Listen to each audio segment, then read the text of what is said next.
Bam, we're live. Everybody ready for a wild ride? Raw is always a great guest for Sevan. I sent him a link that didn't work. That it's so weird. I have the same protocol every time, and yet I'd say 1 out of every 10 guests. Does that happen? 1 out of every. Suzu's eating. Does that happen 1 out of every 10 guests, Matt? Yeah, I would say so. I mean, majority of the time it goes off without a hinge, but every now and then. It's weird. I wonder what that is. Oh shoot! I just got a text from my mom. I wanted to go somewhere with her in December, a little trip with her and the kids, and she said no. No.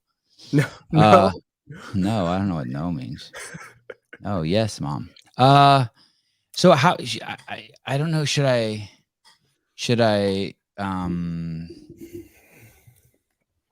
I could always wait till the guest gets here before I start the show, but then the show would start late. So I always just start it. Better to just start it on time. I think it's better to start it. Plus, too, you have this is like the green room behind the scenes. The listeners get to hear your thoughts leading up to it, and then when the guest comes on, they get to see the very first initial interaction. Okay. That's so weird. Weird. Did you send will you send him a link too? Yeah, that's so weird. It says 404. That's Chrome? Yeah, that's what I was looking. Yeah, because I see the Google update in his window. Will you send him a link and see if how it comes from your phone? Yes. Another link coming. Maybe we'll have to do it from his phone. Like a call in? Yeah. No. He can just come on to StreamYard using an iPhone. Weird. Should I make this a live call-in show so people can call in and ask Raw questions? This is going to be the first time I interact with Raw, where I call him Raw, and I don't call him Ronnie. We'll see if that works. I just sent him the other link right now.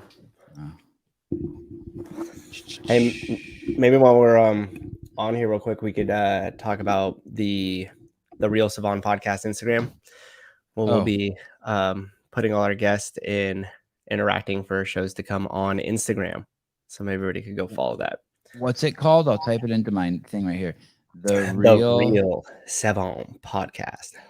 Why don't we have Sevan Podcast? Well, because somebody stole it and they won't answer any of my messages. The Real Sevan Podcast. Oh, you mean someone's squatting on that? Yeah, like they got it. It's saying the same thing. So we're having a little issue here with shit, no guest today? No. I could also see that it says by zooming in on the photo he sent us that it says update his Chrome. So I wonder if that has anything to do with it. Yeah. Okay. Can you should we put, can you try from your phone? Can you update your Chrome? So weird.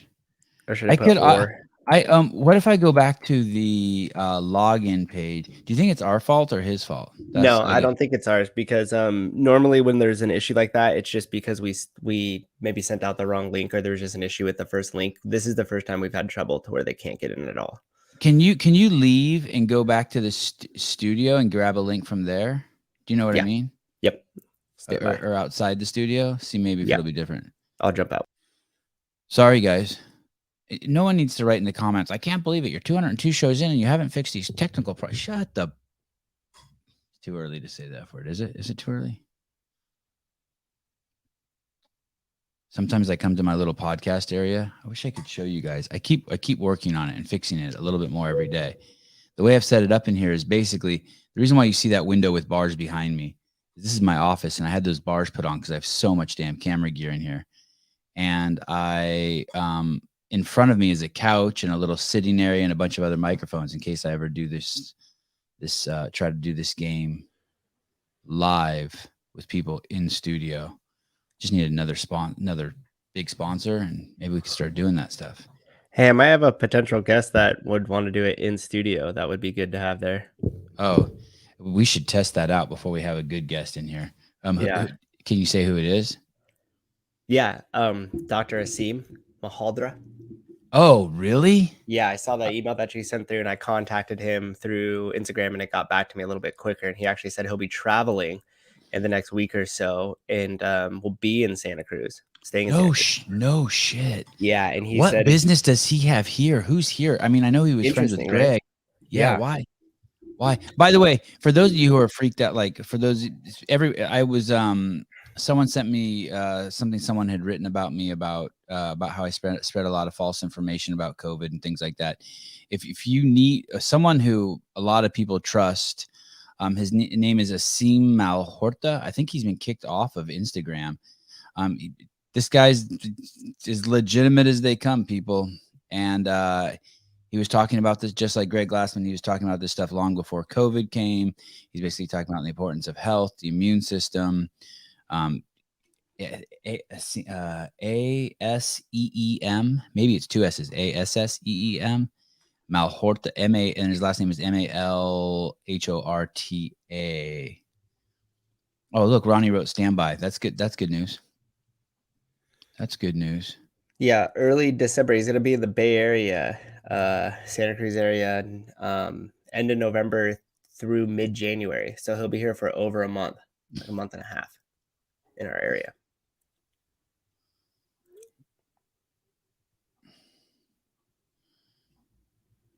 You are always welcome. I'm texting with another friend. 6 minutes and 7 minutes and still no show. Barbelljobs.com. This is our sponsor, guys. Benign. Not pro, not anti. Not hate, not love. Just in pure homeostasis. Is Raw local? Could not just unicycle over and do it face to face. Fair enough. No, I think he's in San Diego, which is about a 500-mile bike ride, but it's a nice ride. It's a nice ride. I think we got him. Yeah. Oh no, that's Dave. What's up, Dave? Dude? How you guys doing? Good. How are you? That's a nice shirt, buddy. Thank you, CrossFit West Chicks. That is a really nice shirt. You know who are nice. They're out of. You know who we're waiting for? They're out of Tampa. No, I don't. Do you care? Yeah. Tell me, who are you waiting for? Our guest this morning is a former regional athlete, currently living out of San Diego, California. Bridges. Recently engaged. Josh Bridges. Extremely tan. Josh got engaged? No, I was just fishing. Extremely tan. First time the jorts was on the competition field. Oh, yeah. What's his name? Teasdale? Raw of Earth, Dave. Let me hear you say it. Raw of Earth. That's Teasdale, right? Yeah, he's here. Yeah. And he's here. Look, there he is. Bam. So it only worked on my phone. I got to set up my phone right now, though. Raw, I'd like you to meet Dave. Dave, meet Raw. Damn, look at that fucking guy. You've changed, bro. You look Castro's here. You look good. Hey, now I'm telling you, you guys should all go out and buy a lotto ticket. This is, look at the galaxies colliding. This is like awesome.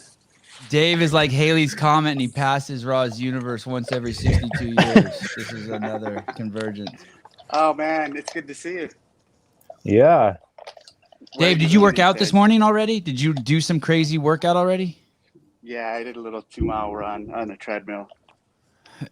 Like a powered one, or one where you power it? Because that makes a difference. One. Yeah, like a powered, like a traditional treadmill, not like a assault bike treadmill.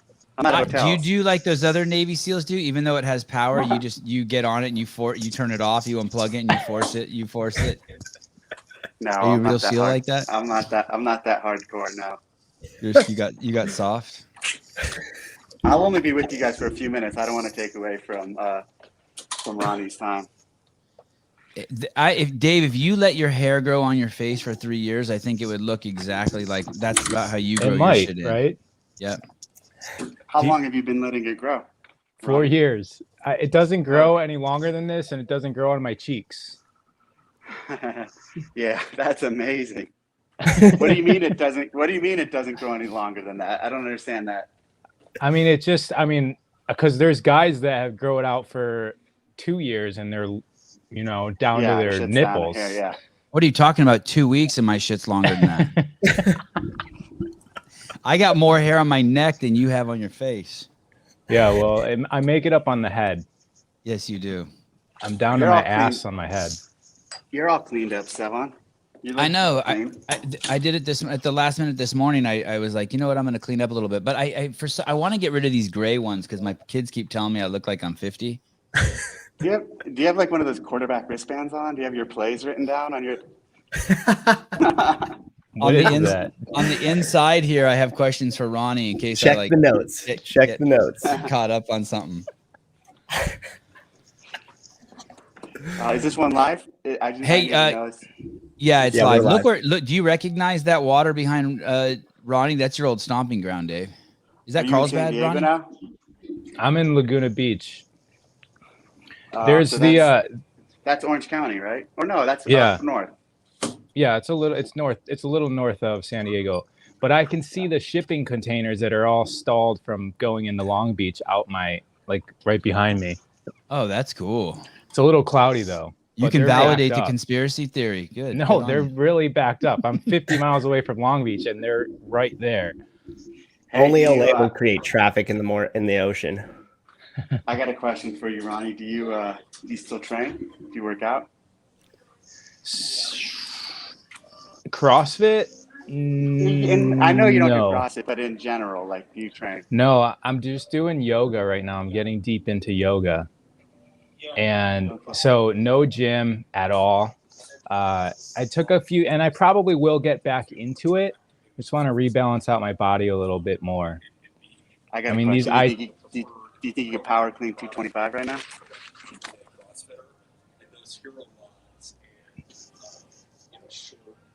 I mean, if you put a video camera on me, maybe. But I want to see that knurling and get caught up in that hair. I really liked how long that took to answer. I really appreciated that. That was good. All right, I gotta step away. Go ahead. All right. Nice seeing you, brother. Yeah, thanks for dropping in, Dave. Later, Dave. That was fun. See you guys. See ya. That was a great question. Not one I would have asked you, but definitely a great question. What's up, dude? Here we are. Sorry about the technical issues. It's all right. I'm good. The miracle of technology. I'm still so excited about technology. So, are you now the real Sevan? No, that's I'm still just the Sevan. So we were just talking about that. Someone squatting on the Instagram name for the podcast. And so Souza secured this one so we can just start throwing clips down there. So like that clip right there where Dave asked you if you still squat 225, that's a great little clip. Got to get that one. And Dave's right. Your pause makes it. Your pause is everything. 225. It used to be light. Now it's heavy. Do you know Matt Souza is the owner of CrossFit Livermore? How's it going? Livermore, like in a different country? Hey, Ron, nice to meet you. No, just like north of me, 60 miles, 70 miles. Right. Yeah. Hey, where are you? You're in Laguna? Yeah, Laguna Beach. Is that where that hotel is? The starts with an M. Montage. The Montage. That's that town? Yeah. Oh shit! How'd you end up there? That's a great spot. It's awesome. It's a dream. I actually, when I moved to California, this is where I moved. This is where I thought I wanted to live, and then I found out that I couldn't handle it, like just being a new person in LA. And so I moved out and, did the whole gym thing. And it took me 15 years to come back. This is what I thought my life was going to be like 15 years ago when I moved to California. Mm-hmm. Because there's that show Laguna Beach on TV. Do you remember that? No. I do. I never really watched it, but I remember just like the intro and how beautiful Laguna Beach was. So this is where I moved when I moved from Michigan to California. But then it ended up just taking me 15 years to actually manifest the life that I thought I was going to have. So I'm here now. I'm able to afford living here. I'm happy and got an ocean view, and yeah, so this is how life worked out. Remember when you wanted what you currently have. Bam. Exactly. I mean, that's everybody's situation. How do I make that go without making that go? If I hit stop screen, Sousa, does it just vanish? How do I make it? Remove. Okay, just remove it just goes away for a second. And then if you want to back up, just let me know, and I have everything running on the back end too. So, did you used to live in Carlsbad? Sorry, guys, I'm going to get into some tedious, like, personal shit here that's like not relevant to anything. I'm just curious. I'm just being nosy. You didn't. For some reason, I pictured you living in Carlsbad, like over like that Patagonia store facing the ocean, where that surfer stands with the surfboard. Do you know what I'm talking about? It's a super trendy spot. There's the cool breakfast place there. Is that Carlsbad or Del Mar? Maybe it's Del Mar. I'm thinking Del Mar, Carlsbad. You never lived there? That's down in San Diego. No. Yeah. Oh shit! Whenever I see you on Instagram and I see you standing on your deck, I just imagine that's where you were. Laguna Beach. Okay. Well, now I know. And for those of you who don't know, I don't know really how to explain Laguna Beach. It's basically Los Angeles, but smaller. It's basically there's Los Angeles and Santa Barbara, which are kind of the same thing, but Santa Barbara is way, way slower. And then I feel like Laguna Beach is kind of in the middle of those two energies or speeds. Laguna Beach is kind of a miracle. It's extremely clean. It's really, really nice. And I don't know how to explain it. It's wealthy as shit. It's crazy. But it's not wealthy like Beverly Hills cheese dick wealthy. It's like the rich people there still go barefoot. It's exactly. It's the closest thing to Hawaii you can find in California, and the ocean water is the cleanest in California as well.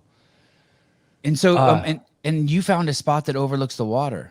Yeah, my fiance and I were trying to travel around looking for places to live, and we wanted to be in Hawaii, but we just didn't really like being stuck in the middle of the ocean. So we came down here and we saw the cliffs next to the beaches and the clean blue water, and so we made it happen here. Is Hawaii still anywhat of an option?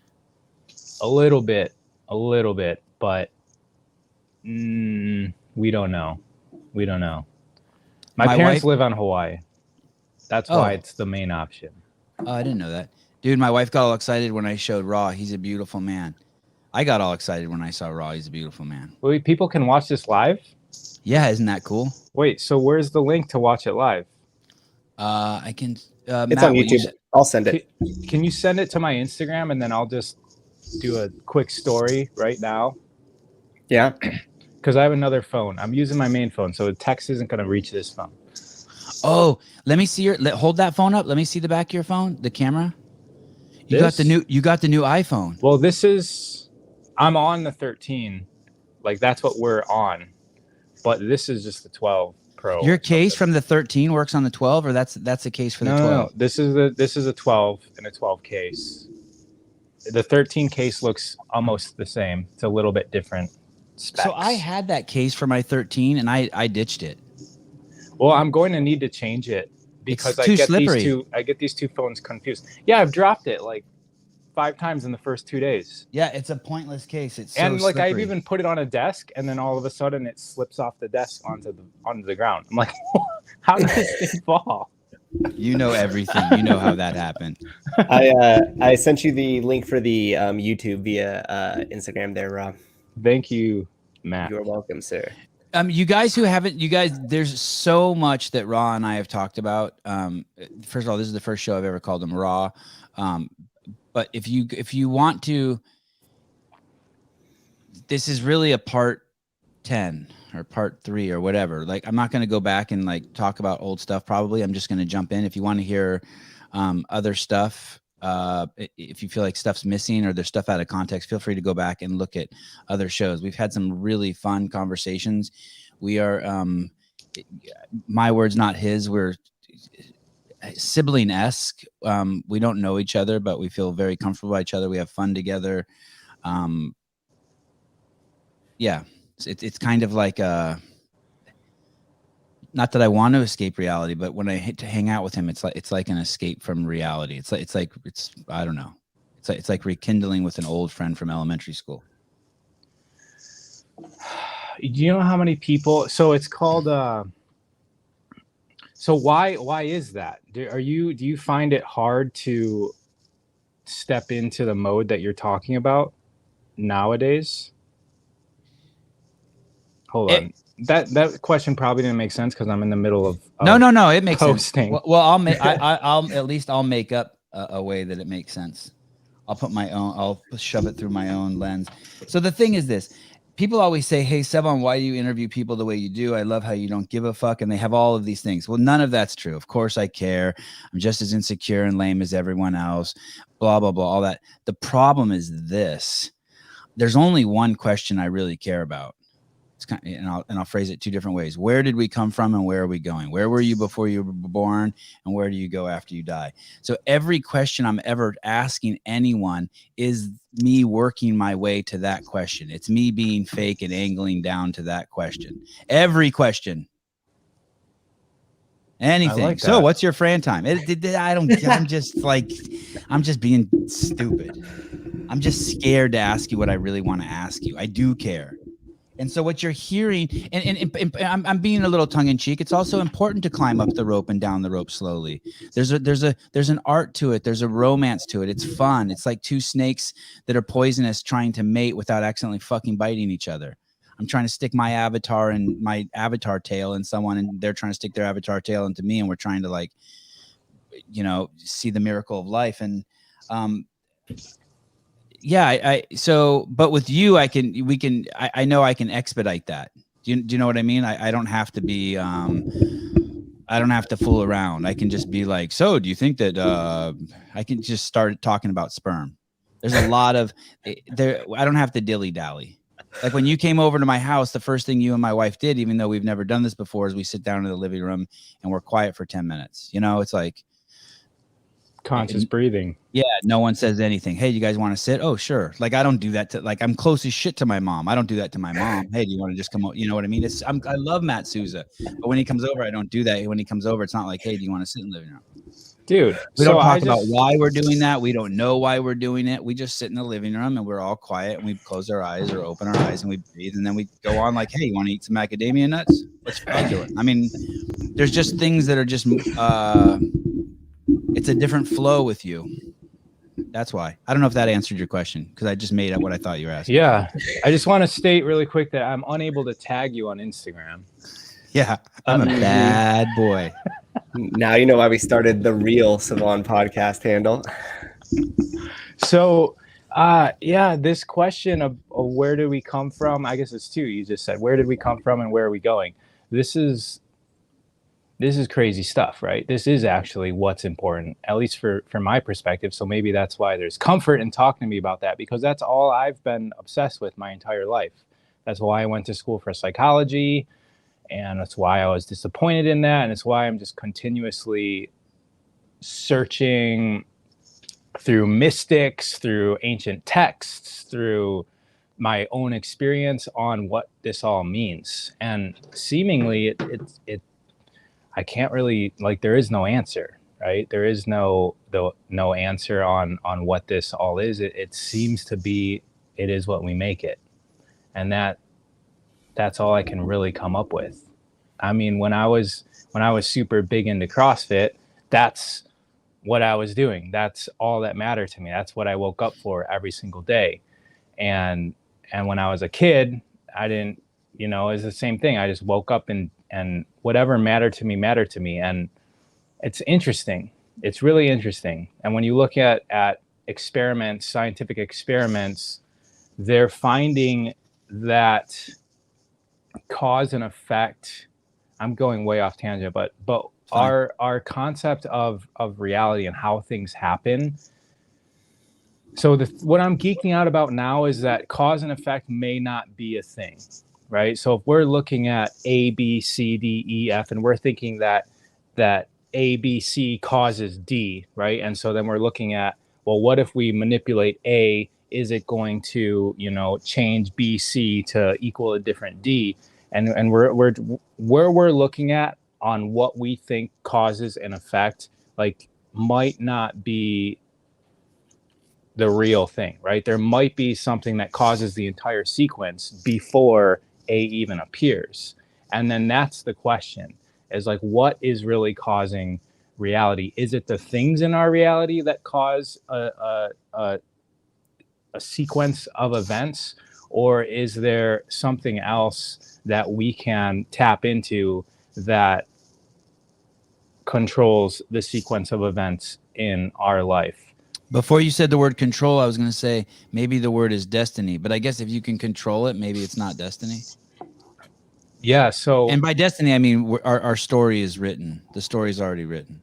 Control is also a concept that's from like the regular paradigm. So yeah, control isn't really it's more like maybe there is a choice, but it's more like surfing on a wave of something else, and almost choosing which wave that you can surf on, even though the wave you may or may not have control over. If that makes sense. So, yes. So I practice stillness a lot every day. It's part of how the podcast operates. It's how I wake up. It's what I do in the middle of the day, and it's what I do at night. And I basically, I'm always reminding myself. Some people call it prayer 24 hours a day when I'm conscious. Whatever prayer means to different people. And what I have observed, and I'm not saying that there's not a deeper reality, but I spotted this when the very first time that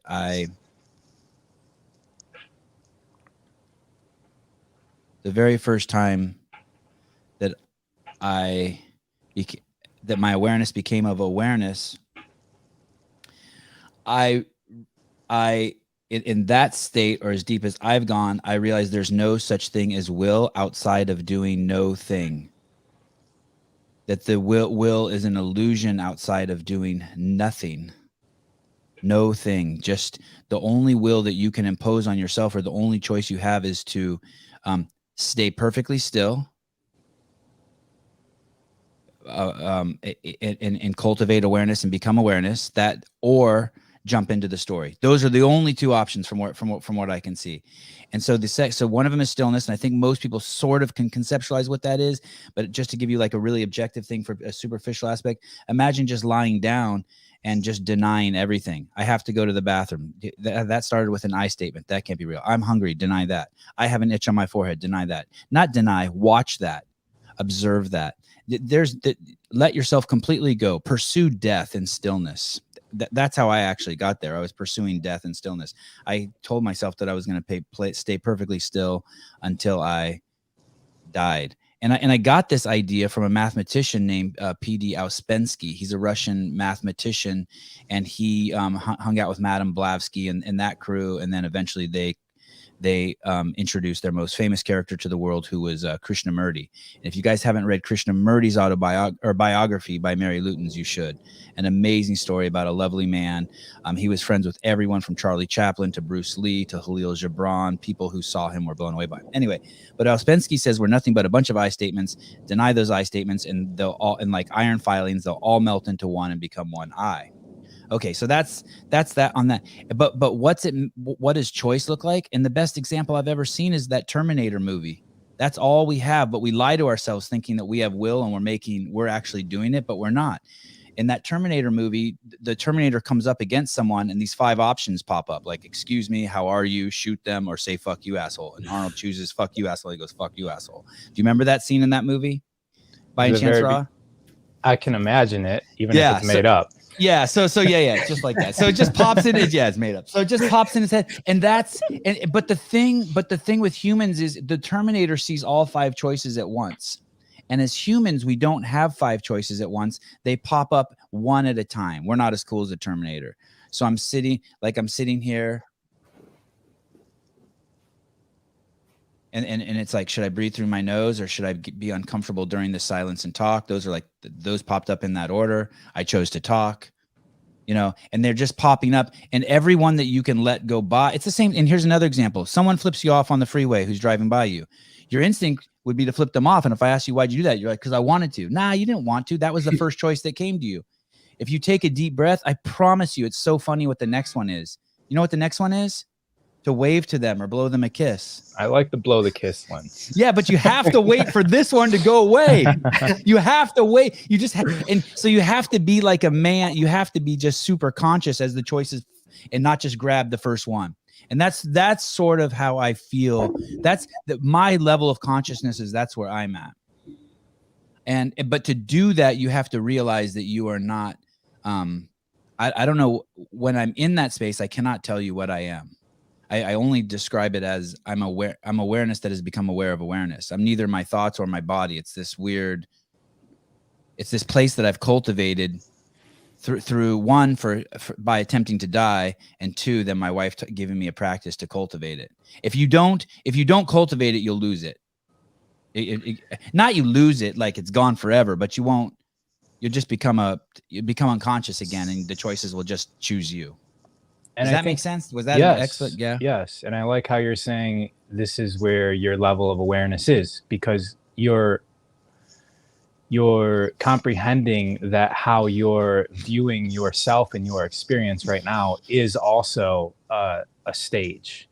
It's, where you're at, and you may evolve out of this. But what I'm hearing you saying is that because when those choices come up, that's really grounding you into the I, what we define it of as I.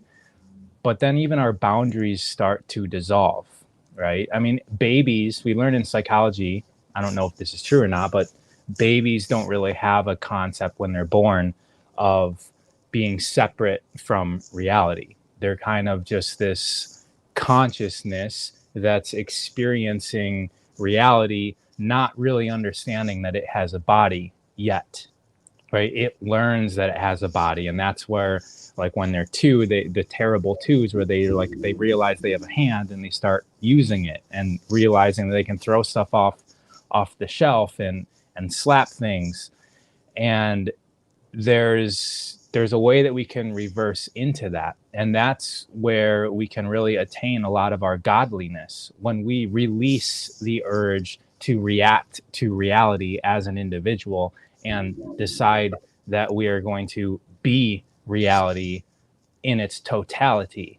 And then what becomes important to us is just observing and being able to observe as much as possible, which means that when information comes our way and we do want to reject it, right? Because most information that comes our way on social media, they're the immediate, like, first program that pops up because of our schooling is it right or is it wrong?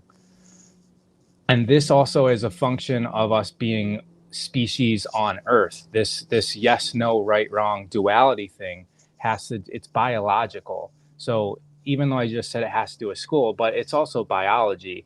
Our cells are programmed to recognize good versus bad because there's one sun on this planet. Okay, so there's one sun, and a lot of the cells and species on this planet is originating from a cellular structure that uses light for energy. And so biologically, we recognize light as good because light is where our energy comes from. It's where our food comes from. And biologically, we also recognize that darkness would be more considered bad. So we look at every single thing, every single choice, single experience, every single bit of information that's coming to us, and we analyze it from this perspective of yes, no, good, bad. And that's just a function of being an earthling. If we were grown or evolved, or if we were a part of another planet, because we're essentially just a function of Earth. We are Earth expressing itself through an aspect, and we are that aspect. And so Earth is expressing itself through billions of different aspects and experiences to gain knowledge of itself, right? But if we were another planet, an aspect of another planet that had 3 stars or 2 stars going around it, then we would have a completely different concept, and that program would be completely different. There wouldn't necessarily be so much delineation towards right, wrong. And this is where, like I mentioned, becoming reality, like even like our concept of reality can expand beyond this planet and going into, you know, learning about extraterrestrial species and how they operate. You scared the shit out of me when you talked about that when you were at my house. Like how they operate is different because of different planets require different programs. How come that scares me so much, that conversation? Because one day when you start talking to me about it, I feel like someone put acid and it like gave me acid. Because it makes more sense than the current program, right? I always brag that I'm willing to talk about anything, and you come to my house and you start talking about aliens and start showing me shit on the internet, and I'm like, oh, fuck, I can't sleep for a couple nights. So I mean, we are aliens. That's better. I like that. I like that. That makes me feel better. Okay. All right. Softening up the story a little bit. Good. Hey, is that, did you see, but this is a great post you made, by the way. I don't know. I got to try to get this guy on the podcast. I've been going to your account and trying to look for people to get on my podcast. The universe is pretending to be individuals. That's an incredible picture, isn't it? Yeah. And Nassim Haramein is epic. He's a physicist. So he can explain. You think what I'm talking about, I look like a kindergartner talking about this stuff compared to him. So if you get him on, you'll blow people's minds. Is it going to, am I going to be able to even converse with him? Yeah, he can make things very digestible for people. That's good. I saw when I clicked on his account, I saw he was doing stuff with Danica Patrick, the race car driver. Yeah, I saw that too. And I don't know what that was. That's interesting, right? I mean, it just goes to show you that tons of people are waking up. Like, don't pigeonhole anybody. And that's what everyone is. I mean, especially the celebrity type people. I mean, you just mentioned all those other, like Bruce Lee, like anybody who's great has had dabblings into the magical side of life, if not black magic. You know, that's how they rise up. And so they're one question away from thinking like, why are we eating children and injecting their blood into our bodies? Like they can like switch over to the other side and say like, can we use this for good? But that's where, okay. What were we going to say? Who, me? Yeah. So Nassim, you guys should look into him. He speaks at conferences. He's really interested in getting people to know. So I'm sure if you mentioned that, you know, you have a lot of influence over a certain percentage of the fitness population, and they're all, you know, wanting to hear his information, he may be interested in that. I just wrote, hi, follow you. Come on my podcast. I probably said please. I'm pretty nice. I probably said please. Were those the options that posted themselves up for you? Hey, I'm gonna show you this line right here because you mentioned black magic.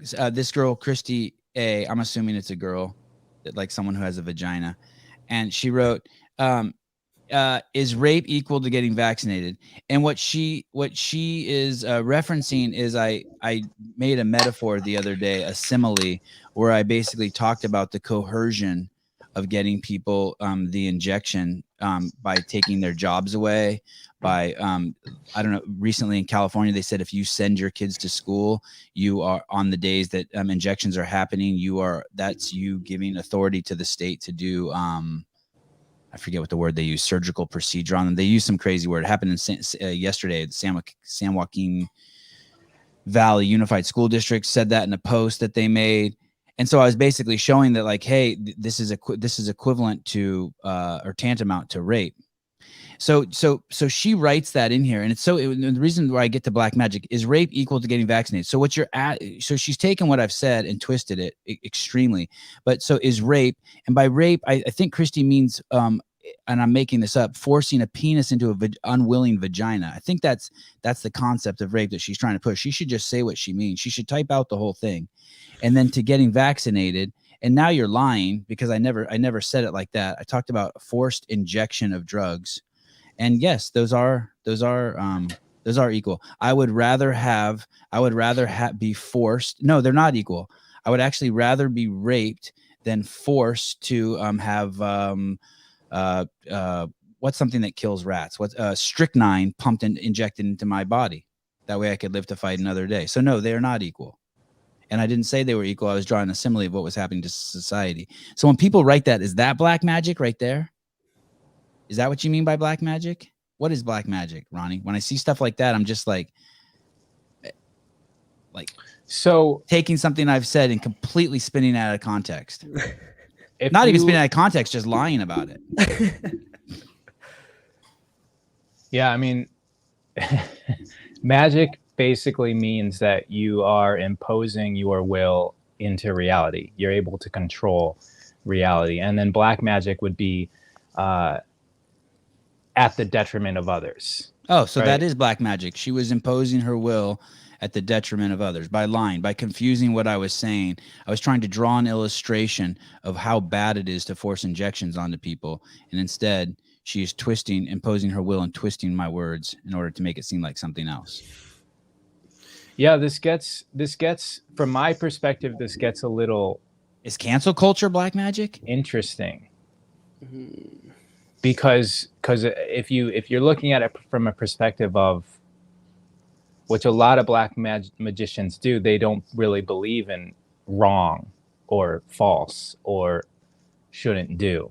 They better, right? To avoid the karma of it. They better. Right. They better tell themselves that. So, I mean, I would say that I'm similar. I just haven't, stepped over to the dark side. I'm skating the edge. But, yeah, so it gets interesting because then when I look, I look at things like vaccination, and I also recognize that this is the experience of my life, right? My times, of our times. This is what we are experiencing. And from the perspective of self, right? Like if you're a parent sending your kids to school, it could be something that makes you pay attention, to the schools. And maybe that's the question. Maybe the question isn't should vaccines or no vaccines, but the actual vaccines are making us question the effectiveness and the responsibility, and should we even be putting our kids in school, right? And if it's opening up people to that, then maybe the vaccines are actually a good thing. I see it. For those, right? So I see it. So, I mean, we all have our opinion on it. I definitely... And it is a good thing in that regard. It is a good thing in that regard. Some lady at the tennis courts yelled at me the other day, well, my kids are already in college. And I thought, wow, that would have been a powerful statement 5 years ago. But now I'm like, oh, you sent your kids to the brainwash factory. You know what I mean? It's like the whole, no intelligent person thinks college is, it's just a blanket statement of a great place to send your kids. The landscape has changed. There's no Harvard way is no longer a good school. It's now an institution of lies, and it's been bought. I mean, we saw what happened to stem cell research there. The guy, the premier scientist of stem cell research, who wrote the 30 foundational papers on it, was caught for fraud, and all the papers had to be retracted. It's like nuts. Yeah. So I think our entire society needs, all of us. I mean, I shouldn't make a blanket statement like that, but a lot of people have been waiting for a switch. Right. There's been, even the 2012 thing, we're going into a different era. Everything's going to get, quote, better. The world's waking up. All these statements suggest that the whole system is going to change. And what we're witnessing over the last year and a half is that the whole system has been changing. Could it be putting pressure on you as an individual? Yes, of course. But that pressure, stress, and friction causes, hopefully, you to act. Otherwise, you're just going to go through this entire life doing nothing, being a victim. You're going to have to replay this entire thing again. Right? You're going to have to come back and replay this entire experience again. It's here for all of us to grow into something new, right? Everybody that lost their jobs, I mean, we're talking about millions of people quitting their jobs, losing their jobs. That's great. that gives a whole lot of human beings energy. It gives the whole world more human energy to create whatever's next. And the question is like, what's next? Right? Are we just sitting at home complaining that like the next thing that the all-powerful government says, like that's black magic. That's when they utilize their tricks in the media to distract the millions of people or billions of people nowadays. The billions of people they're able to infect with their ideas of fear and anxiety to distract them from the fact that they are actually creating all of this. And as they pump in more fear and anxiety, what the people create is more scenarios filled with fear and anxiety. And so they know this. They know that we are the creators of all this. And if they can control our minds, then they control reality. But they're not the powerful ones. The people are, right? Like we are the mass of consciousness that's creating this reality. And it's up to us to realize that and to unify, as opposed to being unified towards their agenda, which is really at our choice. It's our agenda. Their agenda is our agenda right now, and it always will be. So I like this. I like this right here. This guy just sent us. No, sorry, not us. That's a lie. Not you two. Sent me some euros. Some euros. You're a good dude, Johnny. Hey, God, you're a positive person. I love you, Rod. Rod, there's this Taoist saying that says, there are no demons here. It's just people. So demons are interesting. And I fully see that. I see just people here. And I get, and when I hear people say the government, I'm just like, oh, this is that's just it's just words. It's just sorcery. There's only people. It's just people. There's no evil people. There's no good people. It's just people. Right. But just let's people. Talk about demons. Okay. Don't scare me. Go so slow. If we take the opposite, I'll go fifth grade education. Oh no. I have 10% battery. In a couple minutes, I might have to go get my charger because I wasn't planning on using this phone. Yeah. By the way, I highly recommend one of those battery packs. The new ones are so cool because they don't have to stay on your phone all the time. It just sticks on when you need it. Do you know what I mean? It's like a white. It goes on the back, right? Yeah, it just sticks on there. It's so cool. So like when I come home from somewhere, I carry it around in my car. So when I'm driving, I just stick it on the back. I used to have one of those big old cases that weighed down my phone. Don't worry, guys. We're gonna get to demons, even though I don't want to. He's just making his way. He has to take a deuce. He's dropping a deuce. Just gonna go in here. So if we think about demons. Man, that's a nice place. That's what I was going to say. Nice place. Right next to the water, too. The opposite of demons is... So funny. I found this lady. See that gong you have on the wall? Is angels, right? Okay. And this light's too bright in here. So if we were to consider what a demon versus an angel is, angels would be like... when you get those thoughts, right? When you get those thoughts, demons and demons work together is what I'm trying to explain. Okay. And I'm going to explain it right now. So angels and demons are keeping reality set in a way, right? So what you were talking about earlier, like, is there something else that's holding everything together? We can say that if we wanted to look from the perspective where we could consider demons as an actual thing that's controlling reality, then we'd also have to enter angels into the perspective because they work together. Angels are more light. They're the ones feeding us the thoughts. Like the thoughts, like, you should do this. We get them, hundreds of times a day. And most of the time we're just still looking at our phone, or we're considering work, and we're like, I need to do this, I need to do this, I need to do this. And we kind of ignore those subtle messages that come to us.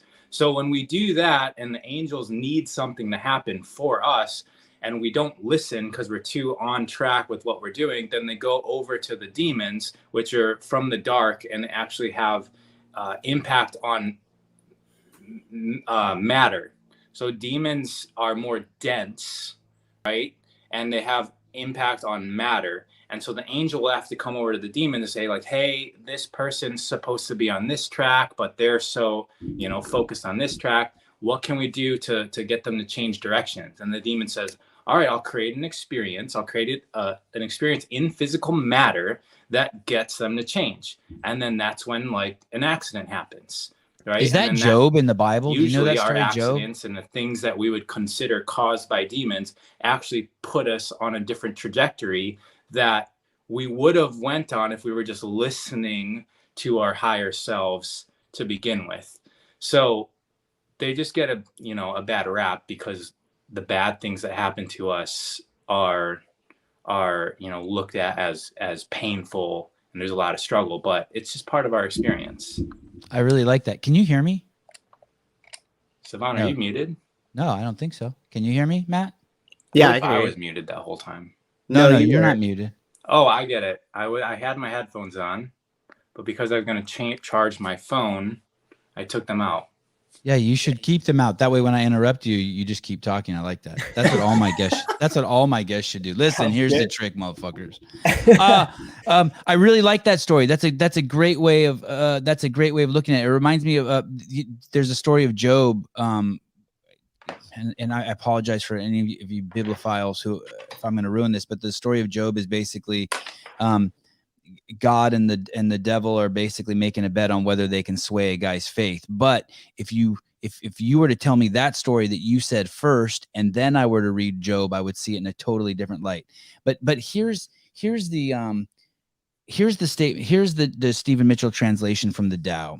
Weapons are the tools of fear. A decent man will avoid them except in the direct necessity, and if compelled will use them only with the utmost restraint. Peace is the highest value. If the peace has been shattered, how can he be content? His enemies are not demons, but humans like himself. He doesn't wish them personal harm, nor does he rejoice in victory. How could he rejoice in victory and delight in the slaughter of men? And there's somewhere else he says something about demons too. But it's interesting how there could be no such thing as demons. And yet, when you articulate it in a narrative like you just did, it's extremely valuable in giving your mind a way of just understanding how the world works. Yeah, I mean, like it's beautiful. This concept of no such is that thing art? As... Is that art? What you just did? Where? Is that art? No, just that story you told. Is that art?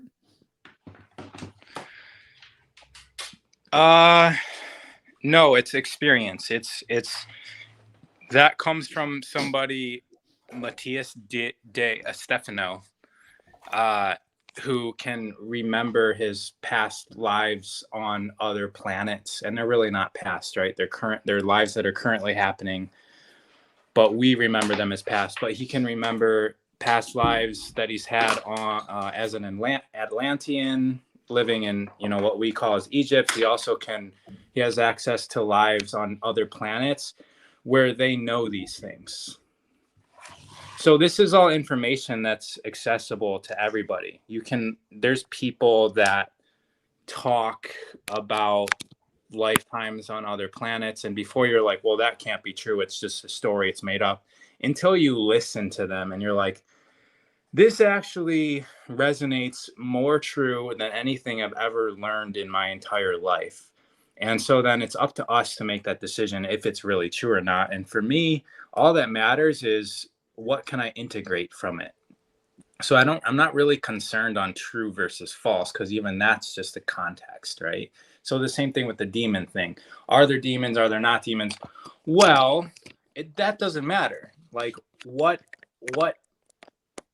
can we take from the concept of demons versus angels? Like, because the concept of it and how we integrate that into our life is what's most important. Arguing about what is or isn't really is just us trying to hold on to preference of how reality is structured.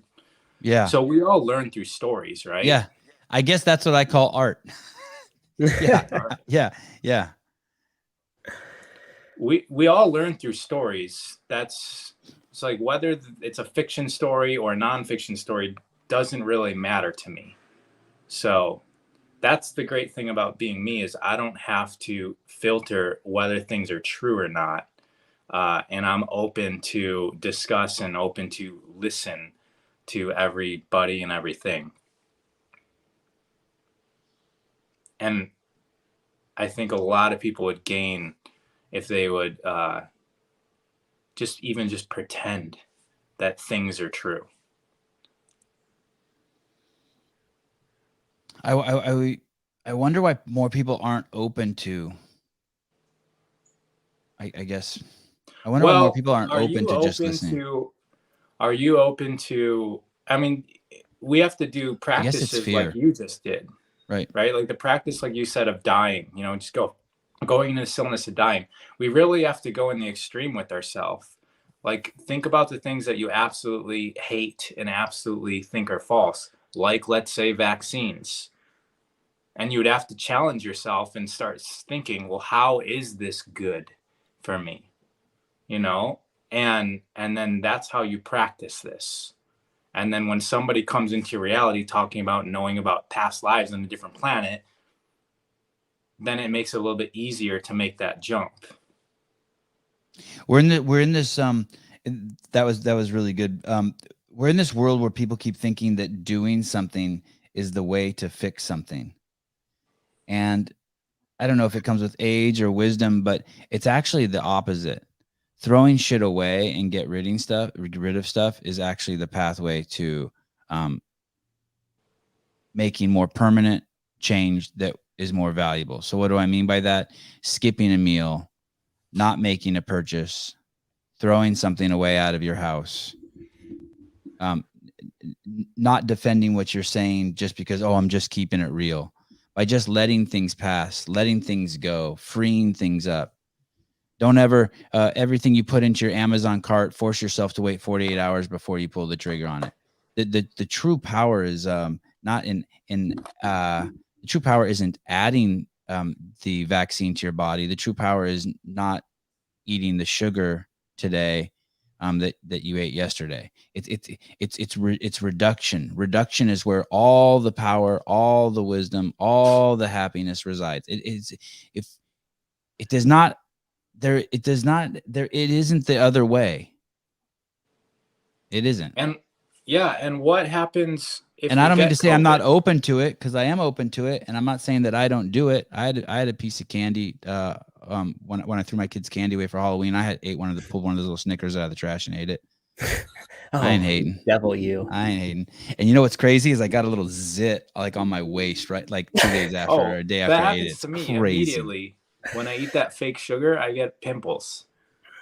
But I'm not telling. Yeah, I'm not telling you to not make the purchase in your Amazon cart for 40 hours because it's like the fiscally responsible thing to do. I'm not telling you because it's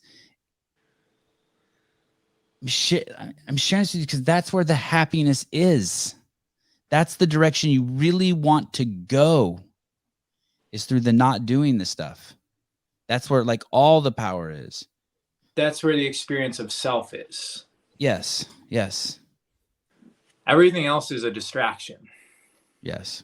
But all of the experiences, all of the buying things versus not buying things, those experiences are what allows us to learn about self. So that's really what we're here for. And that's the question, right? Like, where are we going after this? Because that's really where we can get a solid foundation of what life is is this a one and done thing, or is this a multiple, lifetime thing? And I think that I'm still in denial that I'm going to die. Well, it just really depends on your definition of death. Right. Because let's say you're a leaf on a tree. Every single season, those leaves fall off. Now, is the life that was the leaf dead? Or is it wrapped up in the tree still, which is wrapped up in the earth? Because we are similar to that leaf. We are most definitely physical body in this dimension doesn't seem to be. I mean, there are some people that have lived and existed hundreds of years, but just no, from there's the not. normal. No, there's not. No, there's not. No, there's not. Yeah, you know there are. You're talking about that. Are you talking about that Yogananda stuff? Those guys in the caves? Yes. I know. They can't, because if that was true, then I would be doing that. Well, you're doing a whole lot of consuming, right? And participating in worldly stuff. Living in a cave is a different level. Even doing 100 burpees is indulgent. It's the same as eating the Snicker bar. It's just different. But it is also that indulgence. It is also, it's kind of like masturbation. Yeah, that's cool.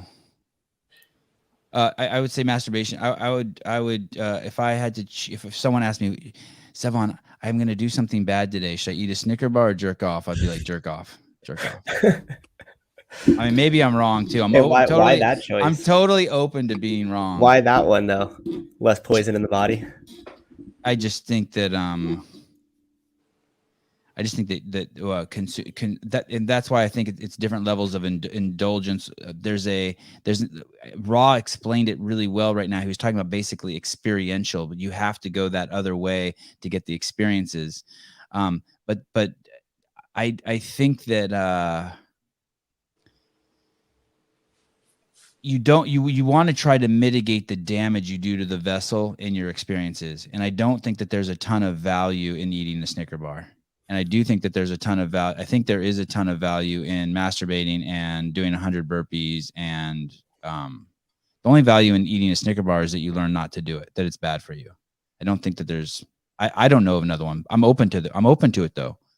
And do you think you have to ride that level of consciousness based on, the decisions you're making? Meaning if you're doing something and then afterwards you feel like guilt or shame, it's going to start to lower your conscious level. A lot of the media pushes things out to have this level of anxiety, this undertone level of fear, which leads to a lower conscious level and then therefore inactivity, right? Because as you move higher up that conscious level chart, you start to evoke action. So you might become angry about what the media is pushing. So maybe you're not fear, you're anger, which is going to invoke some sort of action. So then therefore it gets you moving.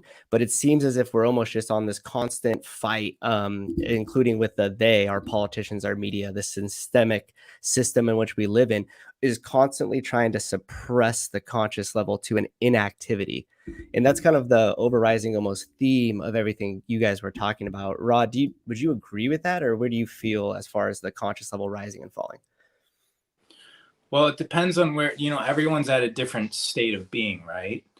And you mentioned anger. Anger is higher than shame, for instance, right? So if you're depressed, becoming angry is actually going to help you out because it's going to produce, like you said, action. Right. But if you're in a state of happiness, going down to anger is not very helpful for you. It's not very helpful for humanity. And so really understanding that we are all responsible for everybody else, right? If we go under the concept of there are no others, then it's up to all of us to, again, this word control, I don't really like, but let's just say be aware. It's up to all of us to be aware of our emotional state because that's our vibration. And our vibration as a species is what creates the entire experience for us all. And you can see that as a parent, right? So like if you're a parent that's constantly angry, what sort of opportunities does that lead for your kids? You're going to produce kids who don't know things like trust and things like bliss and things like harmony. They're not going to really understand those, and they're going to have to go out into the world and take 20 years of their life of going to self-help seminars and therapy and many, many relationships to really understand what it is to be happy because they've spent their entire life with you as the parent resonating with your anger. And so I think a lot of us can understand that from a parent-child relationship. But That's if we a great expand picture. our family out, and we expand our family out and realize that we are all a family, and then when you're angry, you affect another person that affects another person that affects another person, and it's all of our responsibilities to raise our level of consciousness up to the degree that we are comfortable being, you know, not faking it, but just being it. Then it allows humanity as a whole to ascend to wherever else we are to go from here.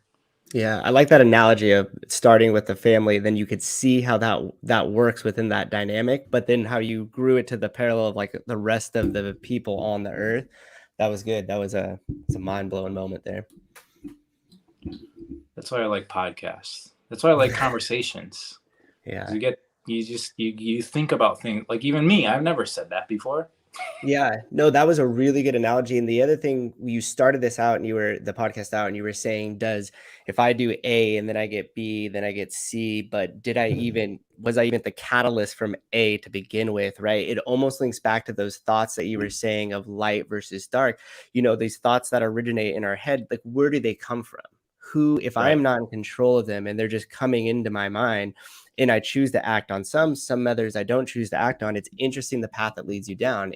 For instance, the one being this podcast with Sevan. There's multiple times when message this person popped in my head, and then I start to lower that conscious level because you start to feel scared. Well, what if they say no? What if I have rejection? All of this. And then so you continuously suppress that thought. And the interesting thing was coming is like, where is that thought originating in the first place? Exactly. We don't know the answer to that. We think that the I, you know, we all define what I means.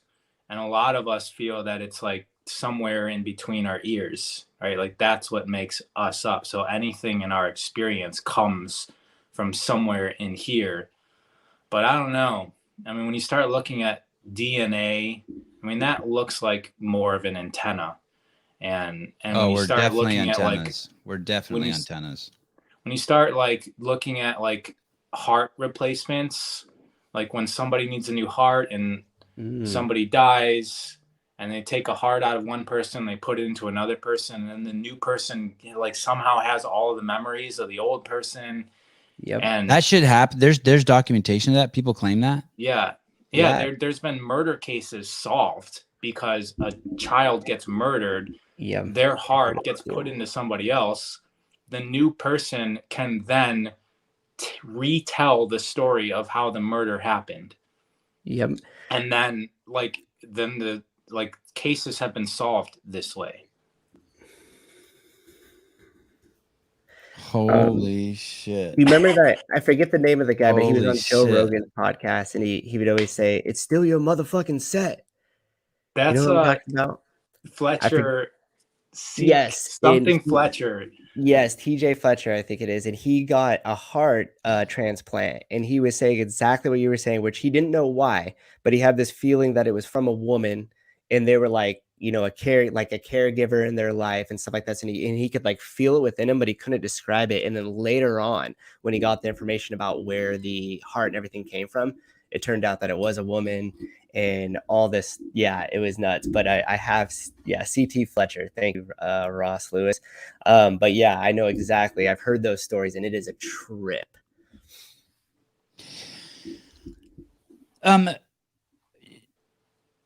So many questions for you, Raw.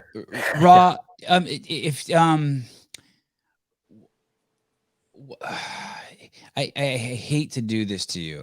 So just tell me to fuck off if you don't like this this story up this pigeonhole I'm gonna put you in. But a cowboy wakes up in the morning and he puts on his boots because he doesn't want to get bit by rattlesnakes. So that's what his boots are for, right? And he puts on his chaps. I don't know, they have some reason, but probably like so flies don't bite him or something on the horse, or the sweat from the horse doesn't get on him. And he puts on a hat to protect himself from from the sun. And he puts on the guns to shoot the mountain lions so they don't kill his cattle. And everything he has a purpose, right? And I became a dirt twirler doing the same thing. There were two kinds of hippies at my college. There was the ones like me who just like forgot their shoes somewhere and never put on shoes again and started getting their clothes out of the free box and, you know, just didn't wash their hair anymore. And just like you just slowly I just reduced my life to like what I wanted to do, which was draw, play Frisbee, and bang hoes. I mean that in an affectionate way. Sorry, I'm part of the rap generation, bitches and hoes, and pursue a life of a lifestyle of Jesus, like of just loving people. I know people are gonna be like, Jesus didn't say bitches and hoes and pursue Frisbee, but I don't give a fuck. I'm just telling you like where I was at. It was love, treat people the way I wanted to be treated, play Frisbee and chase girls. And that offended you too. You want me to call them ladies? Fine. And then there were the other hippies who like cut the hole in their pants and sewed the patch on, and they got the Birkenstocks and they got all the shit that made them hippies. Right. What for you when what has happened to you? Like, all right, I can answer that. Yeah, like you're becoming this person. Your Instagram is, I'm like, what is he sharing? What all this stuff like, and if people are so fascinated by you, like this whole dentist thing, like I showed my wife that post and she's fucking just like, I could see it just like in the best way in the world stimulated her, right? And I stimulated the shit out of me, and I love that. And it makes people question, like, do I have titanium fillings? Is that bad? And it made me click on that dentist post and want to get him on the podcast. Like, what are you doing? How did you become you in the last 5 years? How did you become this cowboy that you are?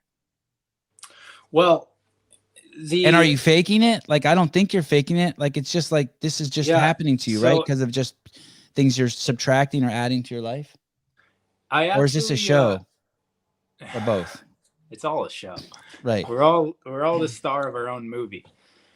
So right. But some things just kind of happen, right? Like I was trying to reduce my life to what I thought would make me the happiest, which was right. And that chasing was girls and being like trying to and follow Jesus. Yeah, go ahead. So we become focused on how we want to express ourselves, right? And that has to do with our sense of self and our sense of like what matters, right? How we measure our life. And when we're young, how we look is, in high school and middle school, how we look is important. And maybe we get a job, and then the things that we're able to buy becomes important. So then that's what we become consumed with, right? We get the car, we buy the purse, we do whatever, and almost being a good person doesn't matter, right? We go to work and we forget that we're spending 70 hours a week at work or whatever it is when we're young. And because what matters is that we can buy things at the end of the day, right? And that's what our focus is on. And then maybe like you, we get to the point where we're like, none of that matters. I just want to, not have things, like buying things isn't important. I want to be a certain way. And so you're unable to focus on different things, right? There's even people that care about their performance, speaking to your audience. And what matters to them is their Fran time, is their deadlift, is how many abs they have when they take off their shirt. And my audience also cares that their spouse has an orgasm in sex too. It's not just when you referring to performance, just so you know. But I have a very loving, generous audience. Go on. But there you can see that we focus in on aspects of ourselves that are important. And the first time we go through this, we have very little capability of focusing on the other aspects of ourselves. We can only focus on certain things. But as we release, like at one point you released, being shoeless, and then you maybe got back into the productive world, and what mattered more to you is other things, right? Like how you were producing at work and, building your resume so that you can, build up in whatever ladder you're trying to achieve. And maybe as you're going through this cycle the second time, you still care about how you're being. You still might care about how you look, right? So you're able to focus a little bit more on the different aspects of yourself. And as we keep on going through this cycle, we get better and better and better at being who we want to be in the different aspects, like all equal. And so for me, I've went through that. Like, I'm going to see how far I get without working. Can I just, control and produce magical experiences in my life without work? And that was important, but I have that experience. So now I'm able to make a lot of money. My business life is very successful. I'm able to buy things for the experience of buying things, and just, what is it like to buy $1,000 pair of shoes? I don't know. I'm going to find out.